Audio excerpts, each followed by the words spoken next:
Rania. Billy Donovan stepped down as the head coach of the Chicago Bulls after 6 seasons. The Bulls made clear that the organization wanted Donovan back after making sweeping changes to their front office, but Donovan held an option in his contract for next season and elected to step down after extensive meetings with team ownership in the last week, sources said. Donovan determined he wanted to give the team a clean break. Gotta be honest, Wilbon, and Perk is back here with us. I don't know that I am shocked by this news. What's your reaction? Not shocked. I didn't understand why the Bulls, first of all, I don't understand why the Bulls have made any of the decisions they've made in the last 4 or 5 years. I mean, you look at the playoffs right now, and you see Ayo Dosunmu in this starring support role for Minnesota, and you gave him away for a ham sandwich. You know, you look at Denny Avdia. You look at him, and the Bulls were prepared to take him. Should have taken him. The scouts said, take him. No, we're going to take Patrick Williams, and we're going to double down on a dumb draft decision by giving him $95 million a few years later. So they've made one stupid decision after another, which had nothing to do really with Billy Donovan. I mean, I think I have liked Billy Donovan as coach, but it seemed, Shay, and we are Chicagoans. We follow this team closely. Time had just come and gone for Billy. I don't know that he was making any difference that was positive. Again, I am not putting the blame on Billy Donovan for that series of personnel decisions and what the Bulls are facing in that. The AK made those decisions, Karnisovas, and was fired as a result and should have been. Now we deal with the Billy Donovan of it all, which is sort of separate. Yeah. Was Billy going to make a difference? How was he going to make a difference with this next set of players? We don't even know where they're going. We have no idea. What are the Bulls on, a 5-year plan? So Billy Donovan's been there 6 years. He's going to have 5 more before they're competitive. 11-year plan for Billy Donovan? No, I didn't understand why he was staying, why the Bulls didn't make a clean break from all of this a few weeks ago when Karnisovas was fired. By the way, Billy Donovan and the Bulls finished above 500 one time. It was the 2021-2022 season, the only time they went to the playoffs in his 6-year tenure. Your thoughts? He should have been sprinting from that organization. Real talk.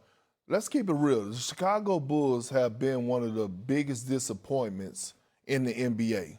When you talk about when we talk about history, when we talk about big markets, when we talk about historic franchises, this is a team that has been dysfunctional all across the board. Like, they don't know if they're going or coming. They don't know who their leader are. They don't know who their franchise guy are. They gave up on Kobe White. They gave up on Ayo. He's balling, like you said, for Minnesota. Or you trying to go for it all? But it seemed like with the Bulls, every single year, they're in the middle.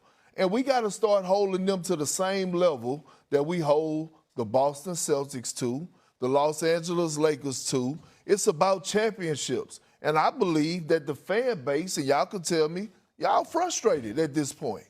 Like, why, Perk, it's the first sustained period of irrelevance. Yes. When I was a kid and played this card, the Bulls were relevant. They didn't win, but they were 50-win-plus teams. They would lose. They couldn't beat Kareem and the Bucks. They couldn't beat the Lakers when the Bulls were in the Western Conference. Yes, boys and girls, the Bulls were in the Western Conference. And they couldn't bump through that ceiling. But they were never irrelevant. Then you had, of course, the Jordan years, where they're the opposite of that. They are the most relevant franchise maybe in any sport in the world. Then even you go through a few lean years, but you get Derrick Rose. Derrick Rose, yeah. And it looks like, oh my God, this again, you've got relevance. You've got a young star who's an MVP at 21 years old. Mm-hmm. Derrick, of course, gets hurt. And since then, it's just been we were in the wilderness. LeBron sweepstakes. It was, but they were in there against LeBron. There was a series in the conference finals against the Miami Heat and LeBron James, and if Derrick Rose is healthy, we play that game all the time. But now, the last 5 years, as you've mentioned, there was that moment with Zach LaVine and DeMar DeRozan and Larry Market and Ball and Mark, where it looked like, whoa, wait a minute, they were the 1 seed before Ball got hurt, which was amazing. And so we've come out of that, and now they have just been irrelevant, turning down draft picks at a time where they should have been looking at this rebuild 3, 4, 5 years earlier. How about Caruso could have gone to Oklahoma City for 2 first-round picks? Right. They said, no, again, that's not on Billy Donovan, but But and it seems like there were places where guys were developing. Kobe White. And there were players you looked at, you said, okay, that's the mark of Billy Donovan. His time in college, understanding how to bring young players along, meaning, 2 national championships in Florida. And he had that. But lately, it has just been despair, and they are as irrelevant as any big market team in sports. Like, trade deadlines have come and gone, drafts have come and gone, and I don't know how you feel. I just sit there like, the Bulls aren't going to do anything. Like, this whole Giannis discussion, like, they're now, albeit I know he has kind of pinpointed some cities, but Giannis supposedly had been walking around Chicago. You think anyone thought Giannis was going to Chicago? No, like, there's never been a free agent, a big fish that we feel like, we, meaning Chicagoans, feel like, they might want. Never. We've completely fallen off the boat in terms of that. Who's recruiting them? Who's wanting them to go? There's no positive because it's just been in this no man's land. So the next hire, Shay, is not the most important hire, isn't the coach.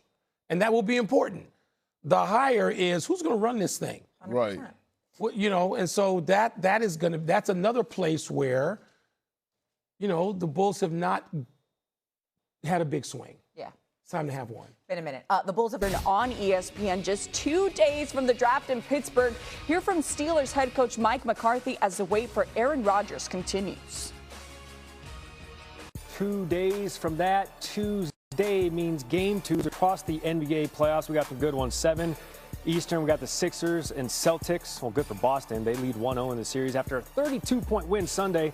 Largest win in a playoff opener in the franchise's history. For Philly, Joel Embiid's health remaining the biggest question in that series after that appendectomy in Houston. Then at 8, it's the Trailblazers and Spurs. They tip things off. Victor Wembanyama put on a show in his playoff debut, becoming the first player in playoff history to debut with 35 points and 5 triples made. And then in the nightcap, it's the Rockets. Will try to even up the series against the Lakers. Kevin Durant will be a game-time decision after missing Game 1 with a right knee contusion at 37 years young.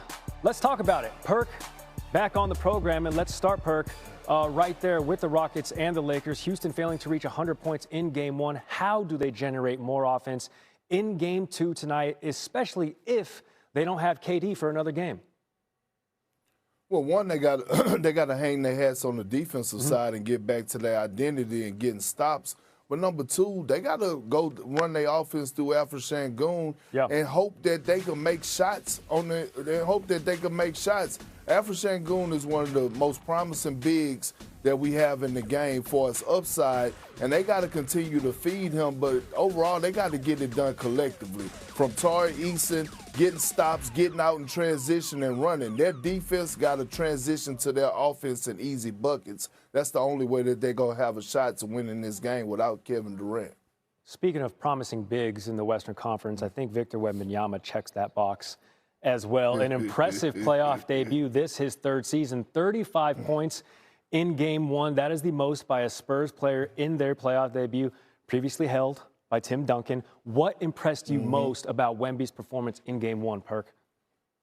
Well, the thing that has impressed me the most, not just in Game 1, but throughout the course of this season, is his growth.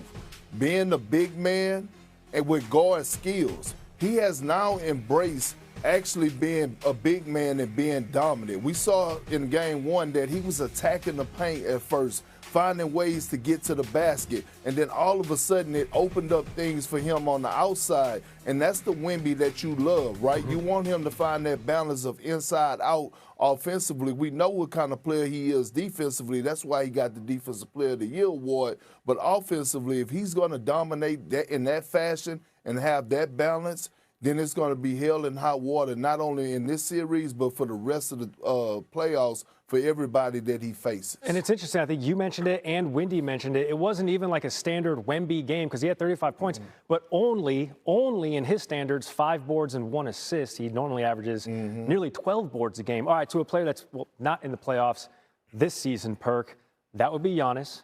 He posted this last night.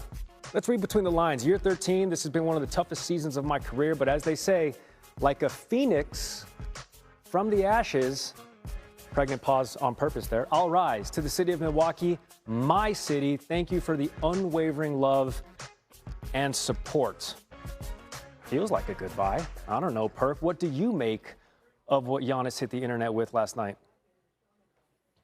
At this point, I don't even care. Like I'm over the top. No, seriously, I'm over the top with Giannis and the whole Milwaukee situation, man. I mean, like that whole situation is dysfunctional. It's confusing. Giannis don't really know if he's going or coming. At this point, if he stays in Milwaukee, good for him. If he don't, good for him. I don't even give a damn. That reminds me of that meme that's like, congratulations, or I'm sorry that happened to you. I'm not reading all that. I'm not giving that any more attention. You're going to do what you're going to do, and either congratulations or I'm sorry that happened.